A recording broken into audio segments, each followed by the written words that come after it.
Chaque année, d'immuables ressorts inscrits au plus profond de leur instinct font sortir les grenouilles et les crapauds de leur torpeur hivernale. Le sexe ou la reproduction sont une de ces forces majeures, poussant au crépuscule un crapaud commun à sortir de l'abri de sa souche habituelle.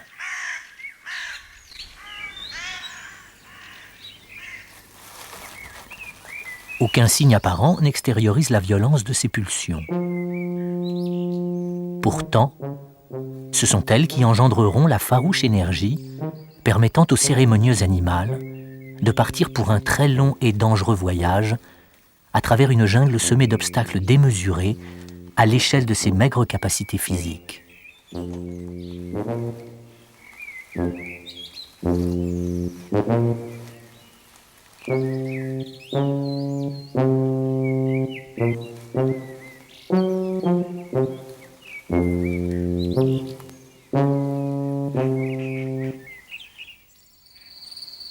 Durant des nuits et des nuits, guidés par un instinct infaillible, tous les crapauds communs d'un secteur géographique donné suivent ainsi à travers forêts, buissons et pâturages d'invisibles routes connues d'eux seuls. Celles-ci les mèneront sans erreur à une seule et même mare, ou à l'étang qui les a vus naître 3 ou 4 ans auparavant pour les plus jeunes, et bien plus encore pour les anciens, habitués à cette singulière migration.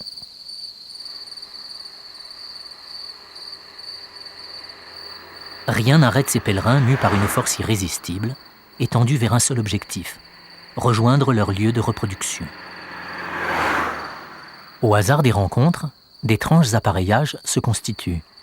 Les femelles doivent parfois supporter prématurément les avances des mâles, transformés pour l'occasion en d'encombrants passagers clandestins.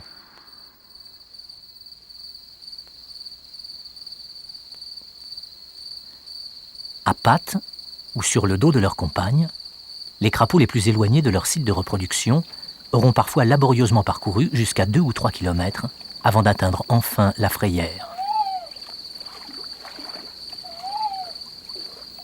En quelques jours, ils seront des centaines, parfois des milliers, venus des 4 coins d'une vallée pour se retrouver dans quelques sites de reproduction dont l'emplacement est le même d'une année sur l'autre, du moins tant que l'homme ne bouleverse pas le milieu.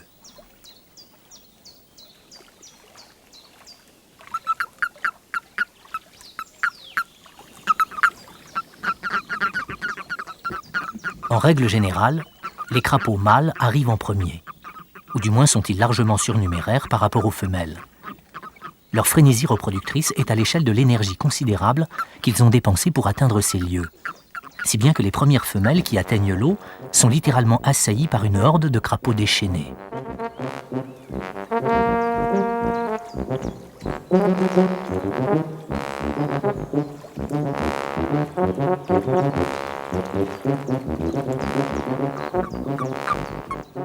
Les victimes de ces empressements survivent rarement, étouffées au centre d'une furieuse orgie. D'autant que cette agitation ne fait qu'attirer encore d'autres crapauds surexcités. Ce sont en effet les mouvements et les vibrations de l'eau qui déclenchent les réflexes d'accouplement chez les mâles. N'importe quel objet mobile dans leur entourage, même le plus insolite, est susceptible d'engendrer leurs étreintes.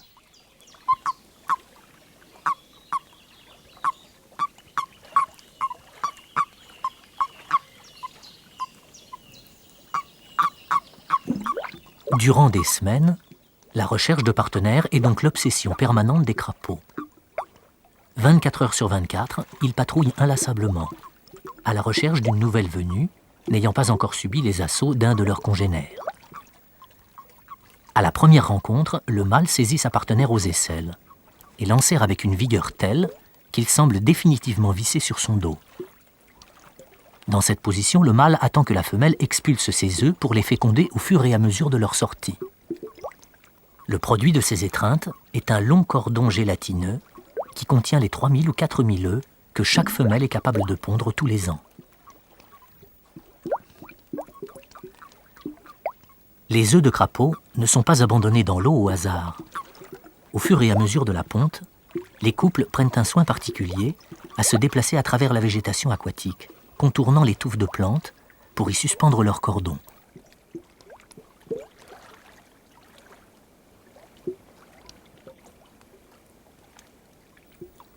Cette agitation attire évidemment les célibataires du lieu, qui tentent obstinément leur chance auprès des femelles occupées à pondre.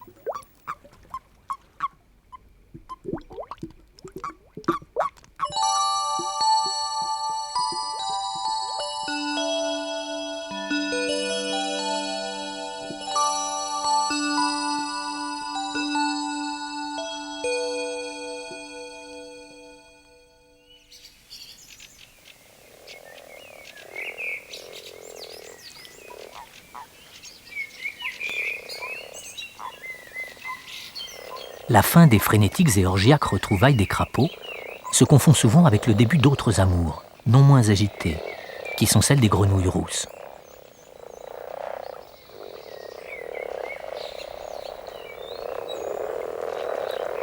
Bond après bond, elles aussi ont parcouru parfois plusieurs kilomètres pour retrouver leur site de reproduction. Les grenouilles rousses, comme les crapauds communs, utilisent pour se diriger le champ magnétique terrestre et les odeurs, dont elles gardent une mémoire très vive. Le couplage de ces deux instruments de repérage leur permettent de retrouver avec précision l'étang ou même la portion de rive où se déroulent les cérémonies nuptiales. L'accouplement des grenouilles rousses procède d'une gymnastique similaire à celle des crapauds. Les mâles mettent la même ardeur tenace à embrasser des heures durant leurs partenaires en les tenant fermement sous les pattes jusqu'à ce qu'elles se décident à pondre.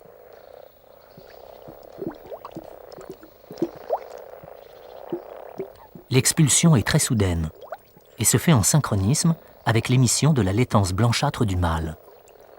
Celle-ci se répand instantanément sur l'amas globuleux des œufs, qui seront ainsi presque tous fécondés.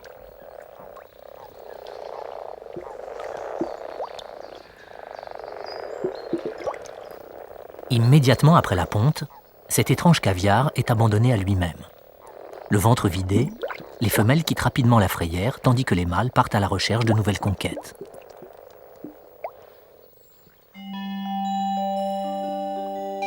Au bout de 15 jours de folie reproductrice, lacs et étangs sont abandonnés par les grenouilles, retournées sur la terre ferme. Seuls subsistent les paquets d'œufs fécondés, agglomérés en véritables tapis au fond de l'eau.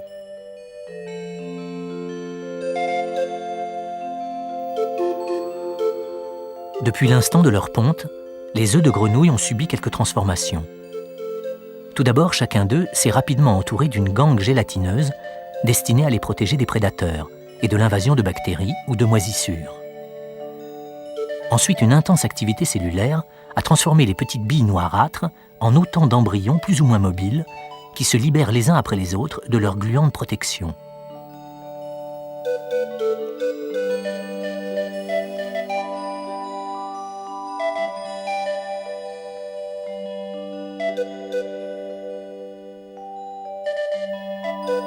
Ces millions d'embryons, jusque-là relativement bien protégés au sein des pontes, deviennent rapidement têtards et envahissent littéralement le plan d'eau de leur naissance.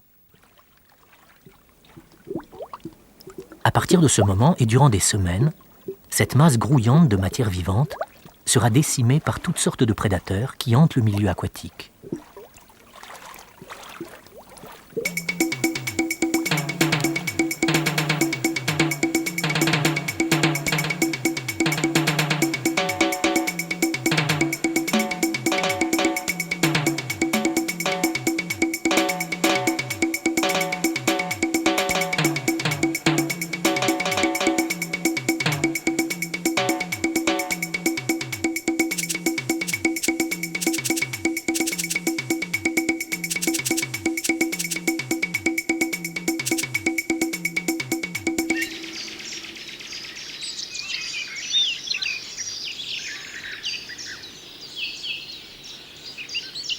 Une fois que les grenouilles rousses et les crapauds communs ont accompli leur rituel et très sexuel pèlerinage aquatique, il faudra attendre le début du printemps pour que d'autres espèces de grenouilles reprennent possession des lacs et des étangs, mais cette fois de façon permanente.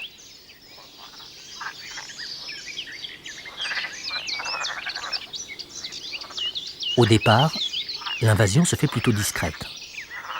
Seules quelques grenouilles vertes viennent en effet de sortir d'hibernation et cherchent à profiter paresseusement de la chaleur du soleil.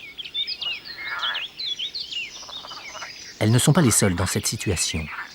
Et la loi du moindre effort étant très répandue dans la nature, une autre espèce animale s'y soumet avec grâce.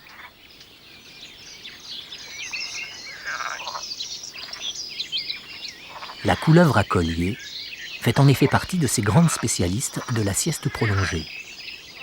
Et si elle daigne se mettre en route, c'est qu'elle a une idée assez précise derrière la tête, ou plutôt au fond de son estomac dégarni, idée dont les grenouilles ont semble-t-il vite compris la dangereuse nature.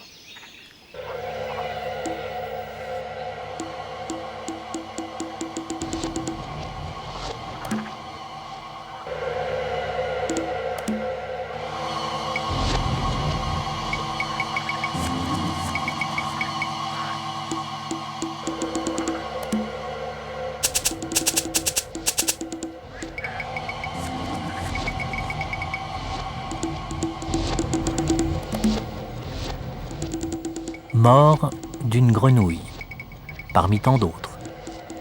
Telle est la règle d'un jeu banal dans la nature. Pourtant, tous les batraciens ont des armes pour se défendre. Leur peau contient plusieurs types de glandes capables de sécréter toute une gamme de substances très toxiques.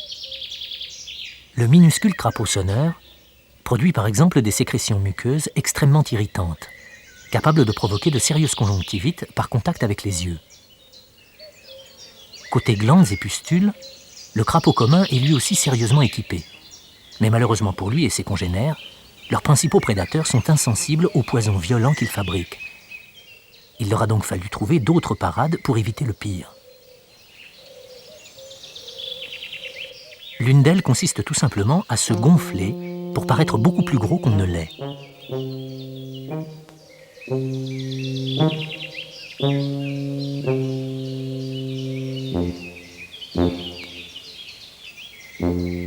Le subterfuge semble laisser la couleuvre dans une certaine perplexité, dont le crapaud profite immédiatement.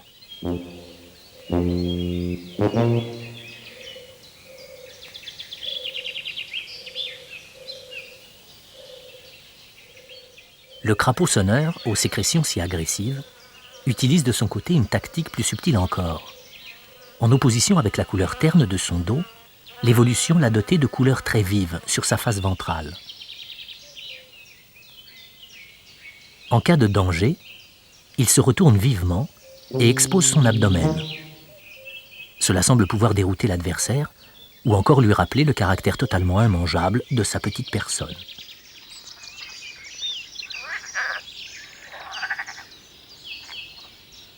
Cela dit, si les crapauds et les grenouilles sont souvent au menu des prédateurs, ils font également partie de cette catégorie et n'ont rien à leur envier sur le plan de la voracité.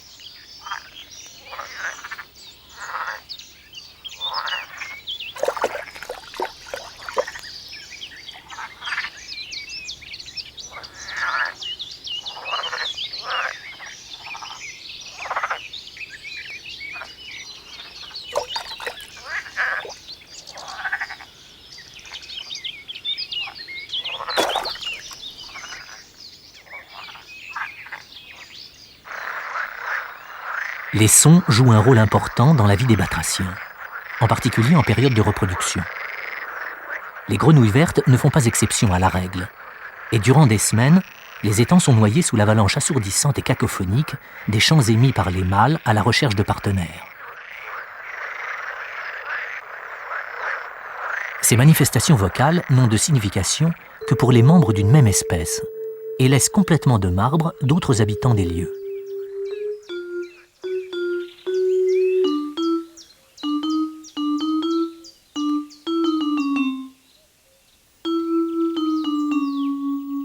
Celle-ci est la rainette verte. Paradoxalement, l'eau n'est pas du tout son élément, et elle passe l'essentiel de son existence dans la végétation des bords ou sur les branches basses des buissons, où elle adore prendre le soleil.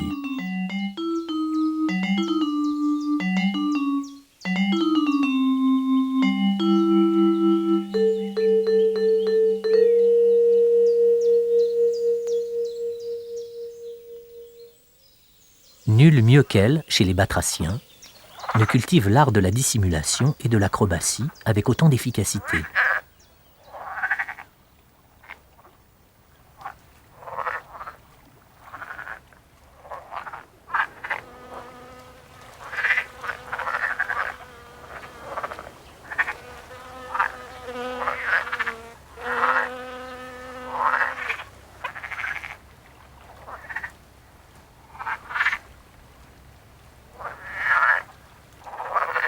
Tout dans sa morphologie est au service de son mode de vie arboricole.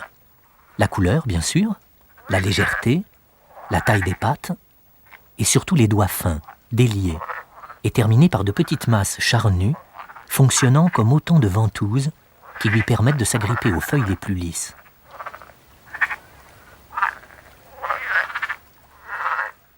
À la belle saison, la tombée du jour sonne également l'heure de la relève pour les chanteurs du bord de l'eau.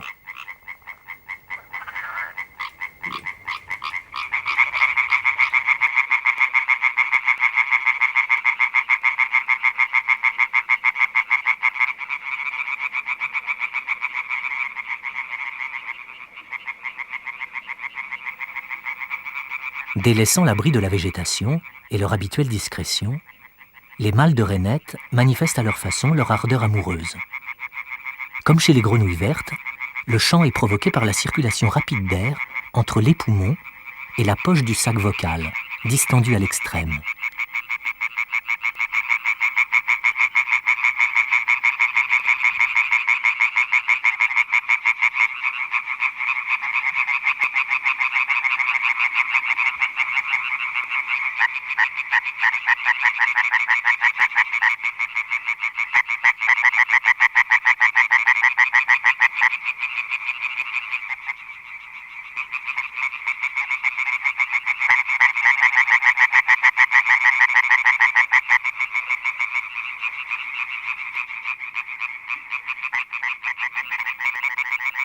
Chaque appel de l'un des chanteurs déclenche les réponses de ses voisins, mêlés dans un infernal tintamarre.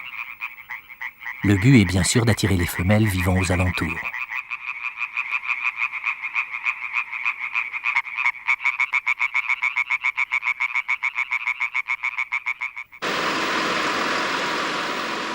La plupart des espèces animales vivent et se développent dans un environnement naturel.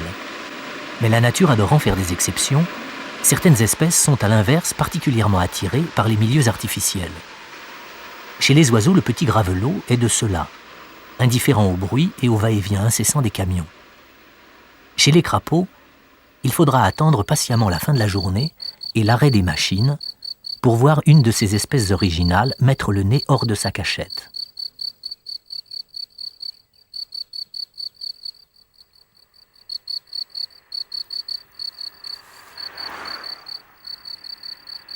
Ces amateurs d'un certain modernisme sont les crapauds calamites. Ils se regroupent en petites colonies de quelques dizaines d'individus qui ont peu à peu déserté les milieux naturels pour envahir les sites artificiels, comme les exploitations de granulats.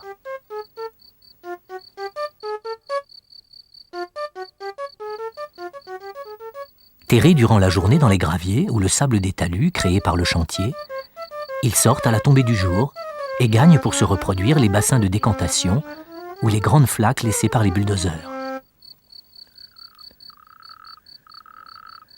Là encore, les manifestations sonores jouent un rôle important.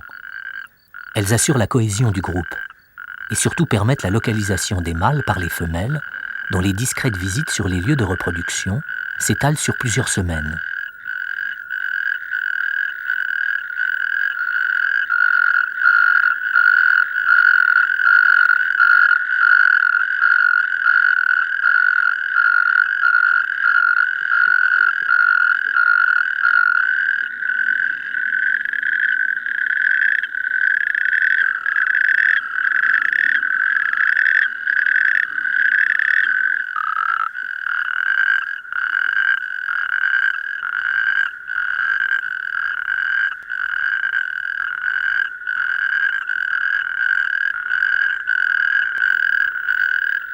Pendant 2 ou 3 mois, chaque mâle de la colonie alimente ainsi durant des nuits entières l'assourdissant concert. Seul le mauvais temps leur fera prendre un peu de repos de temps à autre.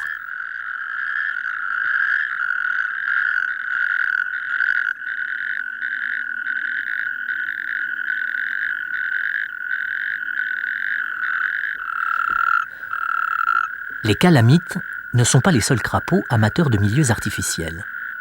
Ils partagent cette curieuse habitude avec une autre espèce infiniment moins bruyante qu'eux, ou peut-être plus mélomane, si l'on en croit la qualité de ses prestations sonores. Ces appels flûtés et cristallins sont ceux du crapaud alite. Ils ont la particularité d'être extrêmement difficiles à localiser, semblant sortir de chaque caillou, de chaque touffe d'herbe du talus, et paraissent s'éloigner au fur et à mesure que l'on tente de s'approcher d'eux.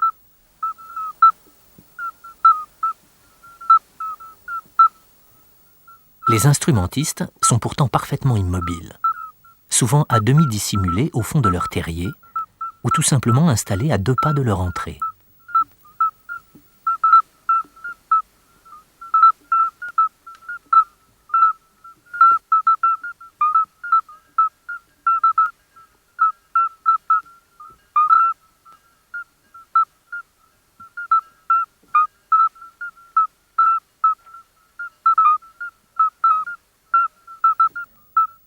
Hormis la qualité de leur chant, les crapauds alites, appelés aussi crapauds accoucheurs, ont une autre singularité.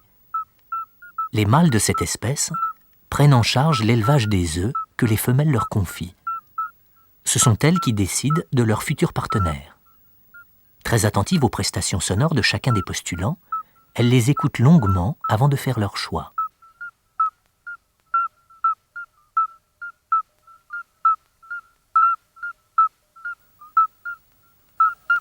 L'accouplement a lieu sur le sol.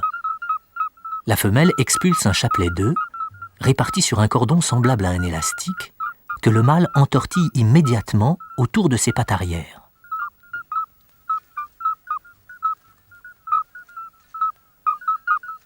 Une fois son fardeau chargé, l'accoucheur retourne à son poste de chant préféré et continue ses vocalises dans l'espoir d'attirer une autre cliente, ce qui arrive assez souvent.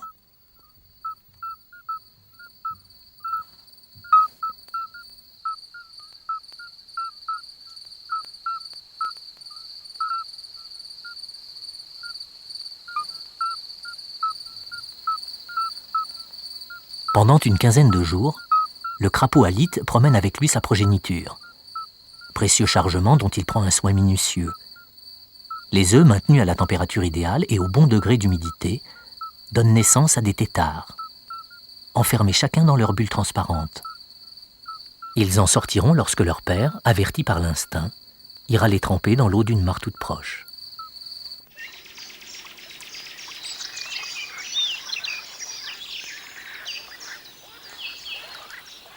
À l'arrivée de l'été, quelques mois après leur naissance, les millions de têtards pondus par l'une ou l'autre espèce auront subi des pertes considérables. Malgré cela, les rescapés de ce vaste gaspillage vital sont encore très nombreux et se préparent progressivement à quitter le monde aquatique. Leur mode de respiration a changé peu à peu, ainsi que leur régime alimentaire. Au départ strictement végétariens, ils sont devenus prédateurs, à l'image des adultes, et n'hésitent pas, si nécessaire, à se dévorer entre eux.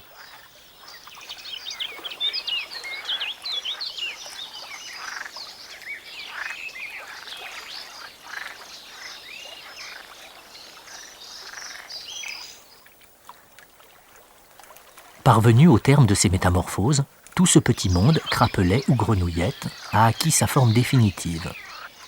Modèles réduits de leurs parents respectifs, ils quittent l'un après l'autre leur mare natale et se disséminent au hasard dans le milieu environnant. Au prix de hasards et de chances incalculables, seuls quelques-uns de ces êtres infiniment fragiles et vulnérables survivront. 3 ou 4 ans plus tard, ayant atteint l'âge adulte, la plupart d'entre eux reviendront au même endroit pour se reproduire, guidés par la mémoire indélébile du lieu où ils sont nés.